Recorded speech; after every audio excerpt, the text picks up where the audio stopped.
வணக்கம் நண்பர்களே.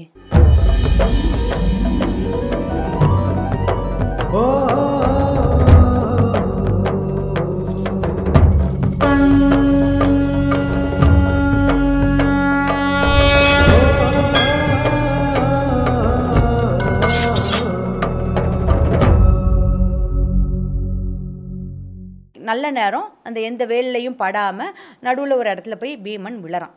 இவன் விழுந்துடுறான், மயக்கத்தில் இருக்கான். இப்போ தண்ணிக்குள்ளே நிறைய பாம்பு இருக்கும் இல்லையா? அப்போ என்ன ஆகுதுன்னா, அந்த பாம்புகள்லாம் வந்து பீமனை பயங்கரமாக கொத்துது. இப்போ விஷத்தால் தான் முறிக்கணும் அப்படின்னு சொல்லுவாங்க இல்லையா? அந்த மாதிரி அந்த பயங்கரமான விஷம் உணவு மூலமாக வந்த அந்த விஷத்தை பாம்புகளோட இந்த விஷம் முறிச்சிடுது. அதனால கொஞ்ச நேரத்தில் பீமனுக்கு மயக்கம் தெளிஞ்சிடுது. எழுஞ்சி உக்காரான். எழுஞ்சி பார்த்தா சுற்றி அவனை பாம்பு கொத்திக்கிட்டே இருக்குது, கடிச்சிக்கிட்டே இருக்குது. அவனுக்கு கோவம் வந்துடுது. எல்லா பாம்பையும் பிடிச்சி நசுக்கி தூக்கி போட்டு அதுங்களோட சண்டை போட ஆரம்பிச்சிடான். போட்டு குத்துறது, கிழிக்கிறது, பிக்கிறது, நசுக்கிறதுன்னு. இந்த பாம்பெல்லாம் பதறி அடிச்சுக்கிட்டு அந்த பாம்போட தலைவன் இருப்பாங்க இல்லையா, வாசுகி, அங்கே போய் சொல்லுதுங்க, ஐயோ ஒருத்தன் வந்திருக்கான், அந்த மயக்கம் போட்டு விழுந்தான், அவன் வந்து விஷதான் சாப்பிட்ருப்பான் போல இருக்கு, நாங்கள் கொத்துனதில் அவன் தெளிஞ்சு எழுந்து உட்காந்துட்டான், ஆனால் எங்களெல்லாம் போட்டு நசுக்கிறான், பண்ணுறான், வாங்க வந்து பாருங்க அப்படின்னு சொன்ன உடனே அந்த வாசுகின்ற பாம்பும் கூட அதோட ஃப்ரெண்டு ஒருத்தவங்களும் வராங்க. அந்த ஃப்ரெண்டு யாருன்னு பார்த்தா இந்த குந்தியோட மூதாதையர் ஒருத்தவங்க. அதாவது அந்த பாம்பினுடைய பேரனோட பேரன் தான் இந்த பீமன்னு தெரிய வருது. அது கண்டுபிடிச்சோன்னா, அடடா இது குந்தியோட மகன், ஏன் சொந்தக்கார பையன்பா அப்படின்னு சொன்னோன்னா வாசுகிக்கு சந்தோஷமாயிடுது. அதாவது வாசுகி தான் தலைவன் பாம்பு, அந்த தலைவன் பாம்போட பேர். அட நம்ம பையனா இவன், அப்போனா சரி இவனுக்கு நிறைய நம்ம கிஃப்டெல்லாம் கொடுக்கலாம்ப்பா, பணம், பொருள், ரத்தனம், அந்த கல்லெல்லாம் வச்சுருக்கோங்கல்ல, உள்ள நிறைய இருக்கும்ல தண்ணிக்குள்ளே, எல்லாத்தையும் கொடுத்து இந்த பையனை அனுப்பி விடலாம் அப்படின்னு வாசுகி சொல்லுது. அதுக்கு அந்த சொந்தக்கார பாம்பு என்ன சொல்லுதுன்னா, என்னப்பா அதெல்லாம் எத்தனை நாளைக்கு வரும், பொண்ணும் பொருளும் எவ்வளோ நாளைக்கு வரும், நம்ம வந்து இவனுக்கு பலம் கொடுக்கலாம், நம்மக்கிட்ட தான் வந்துட்டு 1000 பலம் 10,000 யானையோட பலம் வர ரசம் இருக்குல்ல, ரசம்னா ஜூஸ் அப்படி வச்சுக்கலாம், ஓகேவா, சாறு, ஓகேவா, ரசம் இருக்குல்ல, அதை இவனுக்கு கொடுக்கலாம், அதை இவனுக்கு கொடுத்தா இவனுக்கு பலம் வரும்ல அப்படின்னோன்னா வாசிக்க யோசிக்குது, ஆமாம் பண்ணலாமே அப்படின்னு சொல்லிட்டு, கொண்டு வாங்கப்பா அந்த ரசகுண்டம் அப்படின்னு சொல்லிட்டு அந்த ஒரு பானை, ரச பானையை எடுத்துகிட்டு வந்து, அந்த ஜூஸ் இருக்கிற ஒரு பானையை எடுத்துகிட்டு வந்து பீமன் கிட்ட கொடுத்தோன்னே, அவனுக்கு தான் சாப்பாடு ரொம்ப பிடிக்குமே, அவன் ஒரே நிமிஷத்தில் இப்படி அதை குடிச்சு முடிச்சிடுறான். இது சாதாரணமாக அதில் ஒரு வாய் 2 வாய் குடித்தாலே பெரிய விஷயம். ஆனால் பீமன் ஒரே செகண்டில் அந்த ஃபுல் பானையை அப்படி குடிச்சு அப்படி முடிச்சுட்டு இப்படி வச்சிடறான். வச்ச உடனே இன்னும் ஏதாவது இருக்கா அப்படின்ற மாதிரி பார்க்குறான். 2வது பானை கொடுக்குறாங்க, 3வது பானை கொடுக்குறாங்க, 7 8 பானை ஜூஸை இது மாதிரி அவன் குடிச்சிடுறான். குடித்ததுக்கப்புறம் வயிறு ஃபுல்லாகிடுச்சு. 8 பானை ஜூஸை குடிச்சோன்னா அவனுக்கு மயக்கமாக வருது, தூங்கிடுறான். 8 நாள் அங்கே தூங்கிக்கிட்டே இருக்கான். இப்போது இந்த பக்கம் விளையாட வந்த பீமனை காணோன்னா அவனோட அண்ணன் தம்பிலாம் தேடுவாங்க இல்லையா, யுதிஷ்டரும் சரி, அர்ஜுனனும் சரி, நகுல சகாதவனும் சரி, பீமன் எங்கன்னு தேடினோன்னா துரியோதனன் எனக்கு தெரிஞ்சு பீமன் முன்னாடியே போயிட்டான், வீட்டுக்கு போகிறேன்ற மாதிரி சொல்லிட்டு இருந்தான், வீட்டுக்கு போயிருப்பான்னு நினைக்கிறேன் அப்படின்ற மாதிரி சொல்லிடுறான். சரி, இன்னும் யுதிஷ்டர் ஒரு வெள்ளந்தி, அவர் யார் என்ன சொன்னாலும் நம்பிடுவார், அவரும் நல்லவர், அது எதுக்கு இருக்கிறவங்களும் நல்லவங்க, நம்பக்கூடிய ஒரு ஆள், அப்போ போயிருப்பான் தம்பி அப்படின்னு சொல்லிட்டு எல்லாரும் ஊருக்கு வராங்க, அரண்மனைக்கு வராங்க. வந்த உடனே குந்திக்கிட்ட நேராக போகிறாரு. இருந்தாலும் தம்பி வந்துட்டானான்னு கன்ஃபார்ம் பண்ணிக்கணும்ல, நேராக அம்மா கிட்ட போயிட்டு, அம்மா தம்பி வந்துட்டானா அப்படின்னு கேட்குறாரு. என்னப்பா சொல்கிற, வரலையே அப்படின்னோடனே, ஐயோ இந்த மாதிரி துரியோதனன் சொன்னால் நாங்களாம் விளையாட போனோம், தம்பியை மட்டும் காணோம், துரியோதனன் வீட்டுக்கு வந்துட்டான்னு சொன்னோன்னே அவங்க அம்மாவுக்கு பக்குன்னு ஆயிடுது, குந்திக்கு பக்குன்னு ஆயிடுது. ஏன்னா அவங்களுக்கு எப்போவுமே ஒரு பயம் உண்டு, இந்த மாதிரி துரியோதனால பீமனுக்கு ஏதோ ஒரு பிரச்சனை நடக்கும் அப்படின்னு பயந்ததுனால அவங்க அடிச்சு பிடிச்சி பீமனை எங்கெங்கேயோ தேடுறாங்க, எங்கேயும் இல்லைன்னு அழுதுகிட்டே விதுரர்கிட்ட போய் சொல்கிறாங்க, இந்த மாதிரி ஆகிப்போச்சு, அவனை மட்டும் காணோம், எனக்கு ரொம்ப பயமாக இருக்குன்னு.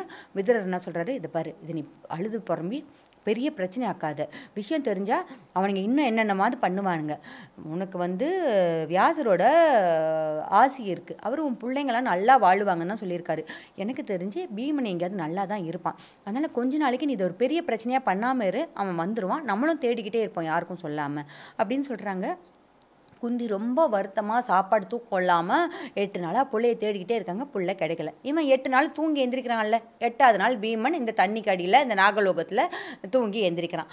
எந்திரிச்ச உடனே பாம்புங்க கிட்டலாம், ஐயோ எங்கள் அம்மா கிட்ட போகணும் அப்படின்னு சொல்ல ஆரம்பித்தோம், நீ போப்பா நாங்கள் உன்னை அனுப்பிச்சி வைக்கிறோம் அப்படின்னு சொல்லிட்டு அந்த அவனுக்கு கையில் சில கட்டியெல்லாம் கட்டுதுங்க. அதாவது விஷம், எந்த விஷமாக இருந்தாலும் பீமனை ஒன்றுமே பண்ண முடியாதுன்ற மாதிரி சில கயிறெல்லாம் கட்டி விட்டு பாம்பை எல்லாத்தையும் கூப்பிட்டு இவனை கொண்டு போய் கங்கை கரைக்கு மேலே விட்டுட்டு வாங்க அப்படின்னு சொல்லி அனுப்பிச்சி வைக்கிறாங்க. பீமனும் அங்கேருந்து கிளம்புறான். கிளம்பி கங்கை கரைக்கு மேலே வரான். வந்துட்டு அங்கேருந்து அஸ்தனாபுரத்துக்கு வழி கேட்டுக்கிட்டு நேராக அரண்மனைக்கு வந்து சேர்ந்துடுறான். தன்னோட மகன் வந்துட்டான்னு பார்த்தோன்னே குந்திக்கு ஒரே மகிழ்ச்சி. இப்போது வந்து பாண்டவர்கள் 5 பேரும் குந்தியும் சேர்ந்து என்ன ஆச்சு ஏதாச்சு அப்படின்னு கேட்குறாங்க பீமன் கிட்ட. மற்ற 4 பேரும் குந்தியும் சேர்ந்து அவன் எல்லாத்தையும் சொல்கிறான். இந்த மாதிரி பண்ணிட்டானுங்கம்மா, நான் போனேன், இங்கே மாதிரி பாம்புகள் தலைவன் வாசியை பார்த்தேன், நம்ம சொந்தக்கார தாத்தாவை பார்த்தேன், எல்லாம் சேர்ந்து எனக்கு வந்து ஒரு இது கொடுத்தாங்க, ஒரு ஜூஸ் கொடுத்தாங்க, இப்போ எனக்கு 1000 யானையோட பலம் வந்துருச்சு, இனிமேல் யாரும் என்னை ஒன்றும் பண்ண முடியாதுமா அப்படி இப்படிலாம் சொல்கிறான். எல்லாரும் ஹாப்பியாக இருக்காங்க. இப்போ இந்த குழந்தைங்க எல்லாருக்குமே பாடம் சொல்லி கொடுக்கணும்னு ஒரு சுச்சுவேஷன் வருது இல்லை. பசங்க இந்த மாதிரி விளையாடிட்டு சண்டை போட்டுட்டு இருந்தால் போதுமா? அரசகுமாரர்கள் இல்லையா, அவங்க வந்து பாடம் கற்றுக்கணும், போர் பயிற்சி கொடுக்கணும், வில் வித்தையெல்லாம் கற்றுக்கணும் இல்லையா. அதுக்காக பீஷ்மர் கிருபரை ஏற்பாடு பண்ணுறாரு. கிருபர் யாருன்னா இவங்களோட அரண்மனையிலேயே வாழ்ந்துட்டு வர ஒருத்தர். இவங்களுடைய இந்த ஃபேமிலி டாக்டர் மாதிரி ஒரு ஃபேமிலி குரு அந்த மாதிரி ஒருத்தர். கிருபை அப்படின்றவங்க ட்வின்ஸ், அண்ணன் தங்கச்சி ஒன்றா பிறந்திருப்பாங்க. இதில் இந்த கிருபர்கிட்ட தன்னுடைய பேரன்களை, அதாவது பாண்டவர்களையும் கௌரவர்களையும் கல்வி கற்றுக்கிறதுக்கு அனுப்புகிறாரு, வில் விதையெல்லாம் கற்றுக்கிறதுக்கு அனுப்புகிறாரு. இவங்களோட சேர்ந்து யாதவர்களும் கற்றுக்கிட்டு இருக்காங்க. இப்போ இந்த பசங்கள்லாம் என்ன பண்ணுறாங்க, ஒரு நாள் ஜாலியாக விளையாடிட்டு இருக்காங்க. விளையாடிக்கிட்டு இருக்கும்போது என்ன ஆகுதுன்னா பந்து விளையாடுறாங்க. அவங்க என்ன விளையாடுறாங்கன்னா பந்து விளையாடும்போது பந்தை எட்டி வச்சு விளையாடுவாங்க, தூக்கி போட்டு விளையாடுவாங்க இல்லையா. அப்படி தூக்கி போட்டு விளையாடும்போது கடைசியாக அந்த பந்து யுதிஷ்டர்கிட்ட, அதாவது தர்மர் முதல் மகன் இருக்காரு அவர்கிட்ட போகுது. அவர் என்ன பண்ணுறாரு, பந்து அப்படி தூக்கி விசிறாரு. அப்படி விசிறும்போது அந்த பந்து போய் ஒரு கிணத்துல விழுகுது. போகிற போக்கில் இவர் வீசின வேகத்தில் அவர் கையில் இருந்த கொஞ்சம் லூஸாக இருந்த ஒரு மோதிரமும் சேர்ந்து போய் அந்த கிணத்துக்குள்ளே விழுந்துருது. இப்போ எல்லாம் கொடுக்குன்னு அந்த கிணத்துக்கிட்ட ஓடி போகிறாங்க. ஓடி போய் அதை பார்க்குறாங்க, எட்டி பார்க்குறாங்க, குசுன்னு பேசிக்கிறாங்க, என்ன பண்ணுறதுன்னு கிணத்தை சுற்றி நின்றுக்கிறாங்க எல்லாரும். இப்படி எடுக்கலாமா அப்படி எடுக்கலாமா என்ன பண்ணலாம்னு ஆளுக்கு பேசுகிறாங்க. சுற்றி பார்க்குறாங்க, ஏதாவது கிடைக்குமா, ஏதாவது வச்சு எடுத்துட முடியாதான்னு. அப்படி சுற்றி அவங்க பார்த்துக்கிட்டு இருக்கும்போது கொஞ்சம் தூரத்தில் ஒருத்தர் உட்காந்துருக்கிறாரு. ஒரு பெரியவராக இருக்கார், பார்க்க ஒல்லியான தேகத்தோடு இருக்கார். அவரை பார்த்த உடனே உதவி கேட்க போவாங்களே, இப்போ நாமளே சின்ன பசங்களாம் பந்து விளையாடிட்டு இருக்கு, பக்கத்து வீட்டில் விழுந்துருச்சுன்னா அங்கிள் அந்த பாலை கொஞ்சம் எடுத்து கொடுங்க அங்கிள் கேட்பாங்க இல்லையா. அந்த மாதிரி இந்த பசங்க கொடுன்னு ஓடி போயிட்டு அவர்கிட்ட, ஐயா நாங்கள்லாம் பந்து விளையாடிட்டு இருந்தோம், பந்து வந்து கிணத்துக்குள்ளே விழுந்துருச்சு, கொஞ்சம் எடுத்து கொடுக்குறீங்களா அப்படின்னு கேட்குறாங்க. இப்போது அந்த மனுஷன் இவங்க எல்லாரையும் நிமிர்ந்து பார்க்குறாரு.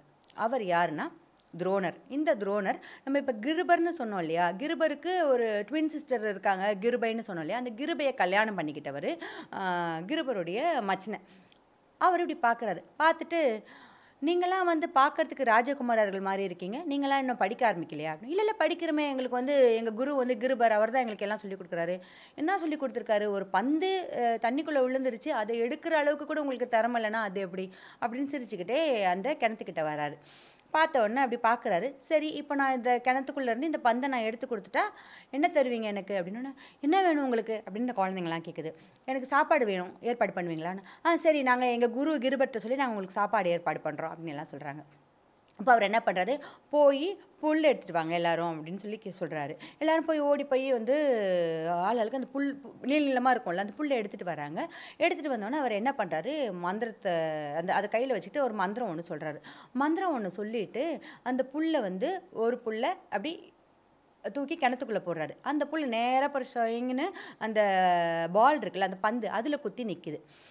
குத்தி நின்னோன்னு எல்லாம் ஒரே கைத்தட்டி ஒரே ஆச்சரியம், ஐ அப்படின்ட்டு எல்லாருக்கும் ஆச்சரியமாக இருக்குது. இப்போ எல்லாருக்கிட்டையும் சொல்கிறாரு, இப்போது நான் ஒன்றா போடுவேன், ஒன்றும் அந்த ஒரு புல்லோட பின்னாடி போய் அப்படி ஒட்டிக்கிட்டே வரும், அந்த தச்சா மாதிரி ஒன்றும் பின்னாடியே வந்துக்கிட்டே இருக்கும். நான் இதிலலாம் ஒரு மந்திரம் சொல்லியிருக்கேன், அந்த மந்திரம் சொல்லி தான் அதை போடுறேன் அப்படின்னோடனே இவங்களாம் இந்த குழந்தைங்களாம் இவர் ஒரு மெஜிஷியன் மாதிரி பார்க்குதுங்க. இப்போ ஏன் மேஜிக் பண்ணுறவங்களை எப்படி பார்ப்போம் நம்ம, அதெல்லாம் அவர் சொன்ன மாதிரியே அவர் ஒவ்வொரு புல்லாக அப்படி போட்டுக்கிட்டே இருக்காரு. ஒன்று மேலே போய் நின்று கடைசி புள்ளி இவர் கைக்கு வந்துடுது. கைக்கு வந்தோன்னா அப்படியே அவர் இழுக்கிறாரு, பால் வெளியில் வந்துடுது. எல்லாம் ஒரே ஜாலி, ஒரே குதிக்குதுங்க, ஆச்சரியம் வேறு. இப்போ வந்து எங்கள் மோதிரமும் விழுந்துருச்சு, அது கூட நீங்கள் எடுத்து தருவீங்களா அப்படின்னு கேட்குதுங்க. உடனே அவர் சரின்னு சொல்லிட்டு ஒரு வில்ல ஒன்று அம்பு மூலமாக அம்பு ஒன்று உள்ளே விடுறாரு. விட்டால் அந்த அம்பு சொயங்கின்னு உள்ளே போது மேலே வருது. மேலே வரும்போது மோதிரத்தோடு வருது. அவங்களுக்கு இன்னும் ஆச்சரியமாயிடுது.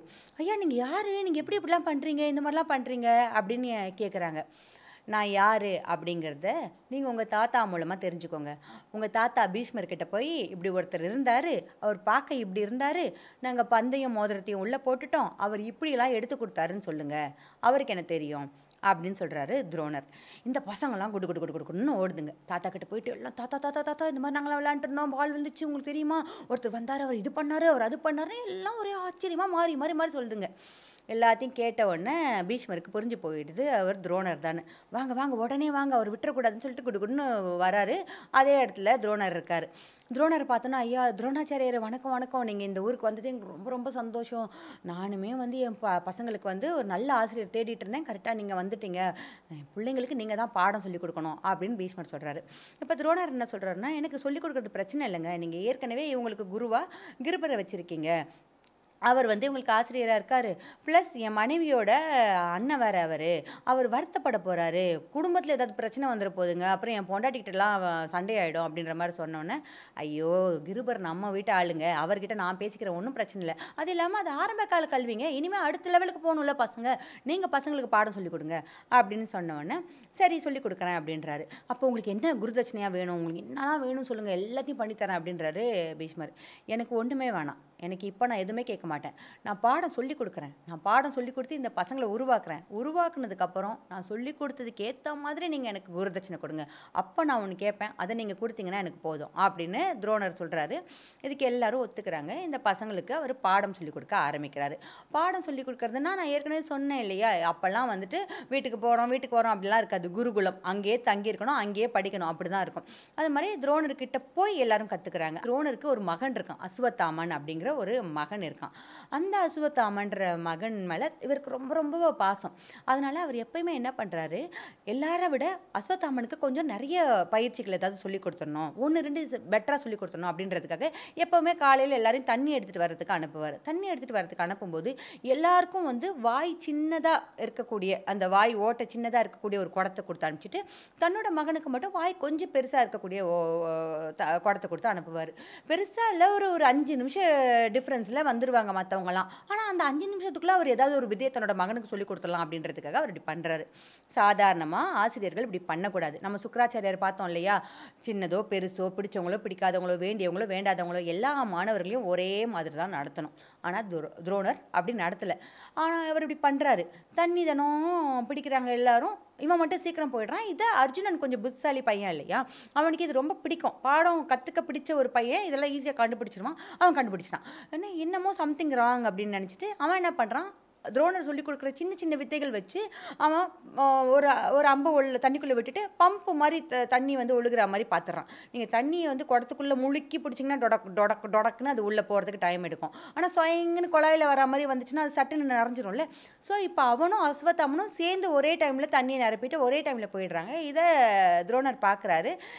அறிவாளி பிள்ளையாக இருக்குது, இன்ட்ரெஸ்டிங் பையன், இவனுக்கு நிறைய இன்ட்ரெஸ்ட் இருக்குன்னு சொல்லிட்டு பையனுக்கு என்னெல்லாம் சொல்லிக் கொடுக்குறாரோ அதை வந்து அர்ஜுனனுக்கும் சொல்லிக் கொடுக்குறாரு. அதே மாதிரி அர்ஜுனனுக்கு வந்து சாப்பாடு போடும்போது என்றைக்குமே இருட்டில் போட்டுறாது அப்படின்னு தன்னோட மனைவிக்கு சொல்லியிருக்காரு. ஆனால் என்ன ஆகுதுன்னா, ஒரு நாள் அர்ஜுனன் உட்காந்து சாப்பிட்டுட்டு இருக்கும்போது நல்லா காத்தடிக்குது, விளக்கு அணைஞ்சிருது. அப்போ அந்த விளக்கு அணைஞ்சவொன்னா அர்ஜுனன் சாப்பிட்டுட்டே இருக்கான். அப்போ அவனுக்கு தோணுது, நம்ம சாப்பிட்றோம், தட்டில் கை வைக்கிறோம், வாயில் கை போகுது, எப்படி போயிட்டே இருக்குது, இது எப்படி நடக்குது அப்படின்னு பார்க்குறான். அப்போ இது ஒரு பழக்கத்தில் தான் நடக்குது அப்படின்றது அவனுக்கு தெரிஞ்சவொன்னே அவன் என்ன பண்ணுறான், ராத்திரியில் இருட்டில் இருட்டில் அவன் அம்பு விட ஆரம்பிக்கிறான். அதாவது அம்பு வர சத்தம், அந்த வில்லில் அது உரையிற சத்தம், இதெல்லாம் வச்சு அவன் ப்ராக்டிஸ் பண்ண ஆரம்பிக்கிறான். இதையும் துரோணர் பார்க்குறாரு. அவன் மேலே அவருக்கு இன்னும் மரியாதை அதிகம் ஆகுது. இந்த மாதிரிலாம் ஆகிட்டே இருக்கா, இவனுக்கு நிறைய சொல்லிக் கொடுக்குறாரு. ரொம்ப பிடிச்ச சீடன் ஆகிடுறான். அதாவது துரோணருக்கு ரொம்ப பிடிச்ச சீடனாக அர்ஜுனன் மாறிடுறான். அர்ஜுனனும் அஸ்வத்தாமனும் நண்பர்களாக இருக்காங்க. இருந்தாலும் அஸ்வத்தாமனுக்கு துரியோதனன் மேலே தான் கொஞ்சம் பாசம் இருக்குது. அந்த சைடு தான் கொஞ்சம் அவன் அதிகமாக சேர்றான்னு வச்சுக்கோங்களேன். இப்போ என்ன ஆகுதுன்னா, ஒரு நாள் இவங்க எல்லாரும் காட்டுக்குள்ளே சுற்றி பார்க்கறதுக்கு போகிறாங்க. விளையாடுறதுக்கு போவாங்கள்ல, எல்லா டைமும் படிக்க முடியாது, சில நேரத்துக்கு விளையாடுறதுக்கும் போவாங்கள்ல, அப்படி எல்லோரும் போகிறாங்க. வேட்டை நாய்கள் எல்லாத்தையும் கூப்பிட்டுக்கிட்டு காட்டுக்குள்ளே போகும்போது என்ன ஆகுதுன்னா, இவங்க கூட்டிகிட்டு போன நாய் ஒன்று குலைச்சிக்கிட்டே ஓடின நாய் திருப்பி பயங்கரமாக வரும்போது பார்த்தா அது வாய் முழுக்க அம்புகளாக இருக்குது. எல்லாருக்கும் ஆச்சரியமாயிடுது, என்ன ஆச்சு அப்படின்னு பார்த்துட்டு அப்படியே அந்த நாய் தொடர்ந்து அப்படி போகிறாங்க. அந்த நாய் எந்த பக்கம் வந்துச்சோ அந்த பக்கம் போய் பார்த்தா, அந்த பக்கம் ஒருத்தன் கருப்பாக கண்ணங்கரேன்னு ஒரு அழுக்கான ஒரு பையன் ஒருத்தன், இவங்க வயசு பையன் ஒருத்தன் அம்பு பயிற்சி பண்ணிக்கிட்டு இருக்கான். பார்த்தா பக்கத்தில் துரோணரோட சிலை ஒன்று இருக்குது. இவனுங்களுக்கு ஆச்சரியமா இருக்கு. வந்து என்ன ஏது அப்படின்னு கேட்குறாங்க. பக்கத்துல போயிட்டு அந்த பையன்கிட்ட அர்ஜுனன் கேட்குறான், "நீ யாரு? நீ என்ன பண்ணிட்டு இருக்க?" "நான் அம்பு பயிற்சி பண்ணிக்கிட்டு இருக்கேன்" அப்படின்னா. "அப்படியா? யார் உனக்கு சொல்லிக் குடுத்தா?" "எனக்கு துரோணர் தான் சொல்லிக் குடுத்தாரு" அப்படின்னு சொன்ன உடனே இவனுக்கு ஒரு மாரி ஆச்சரியமாயிடுது. ப்ளஸ் டிசப்பாயின்ட்மெண்ட்டும் இருக்கு.